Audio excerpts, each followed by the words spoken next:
Let's turn to Donald Trump, because the US president has said Europe is a decaying group of nations led by weak people. Donald Trump was speaking to the website Politico after the publication of the new US national security strategy, which argued that democracy was under threat in Europe and promised that America would cultivate resistance to that trend. Well, in response, Germany's Chancellor Friedrich Merz has described some of the claims as incomprehensible and said that Europe did not need the US to help save its democracies. Let's hear a little of what Donald Trump had to say to Politico about immigration and Europe. Europe is, I'm friendly with all of them. I mean, I like all of them. I have no real enemy. I've had a couple that I didn't like over the years. I actually like the current crew. I like them a lot, but and I know them very well. I know them really well. Some are friends, some are okay.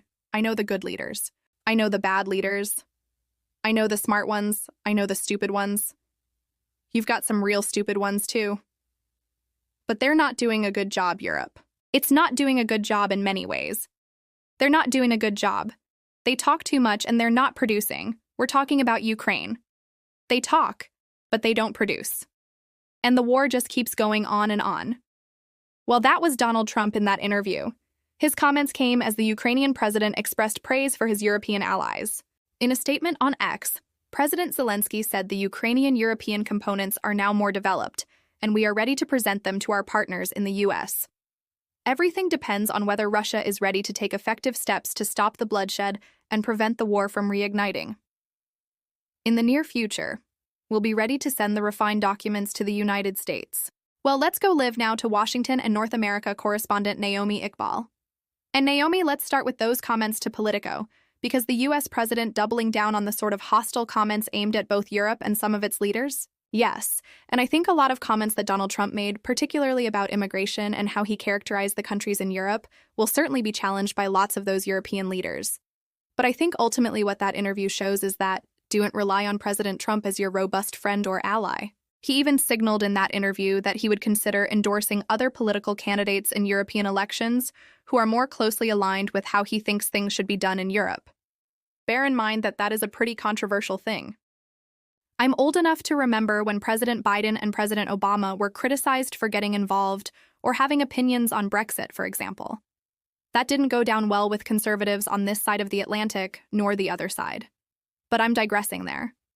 I think, again, ultimately, what this does show is that Donald Trump is not offering any kind of reassurance to European leaders, which obviously is concerning for them, because it is a very precarious time. There is a momentum to try and stop the war in Ukraine. And as we heard there, as you mentioned there is this revised peace plan. And I think there is a fear amongst European leaders that Donald Trump could abandon Ukraine. And I don't think he offered any reassurances to the suggesting otherwise in that interview with Politico, exactly on that last point. When is that document likely to be in possession of the Americans? I was reading new detail only today, suggesting that President Zelensky was actually asked by the US negotiators to give up the Donbass on the phone. So that was the sort of level of pressure that was aimed at Ukraine's president. So where do you think we are?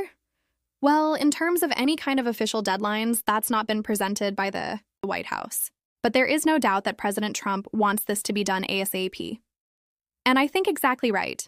Reflecting that phone call shows that he wants this done now. He's put this real pressure on Ukraine and Russia.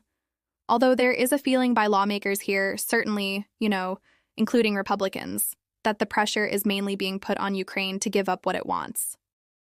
I mean, even President Trump said in this interview that Russia was obviously in the stronger position, and that I think gives you a sense that that is how Donald Trump is viewing it at the moment, but we also know he's pretty mercurial on this issue as well. Although I would say the one consistent thing is that he wants this war to end no matter what it takes. And that plan that's been revised, it will now be looked at by the Americans and will go from there. But in terms of the official deadlines, I've certainly not seen anything from the White House giving an indication of what those deadlines might be. Well, Nomi, we'll leave it there. We know that we are in critical days on this issue. But thanks very much for the latest there from Washington.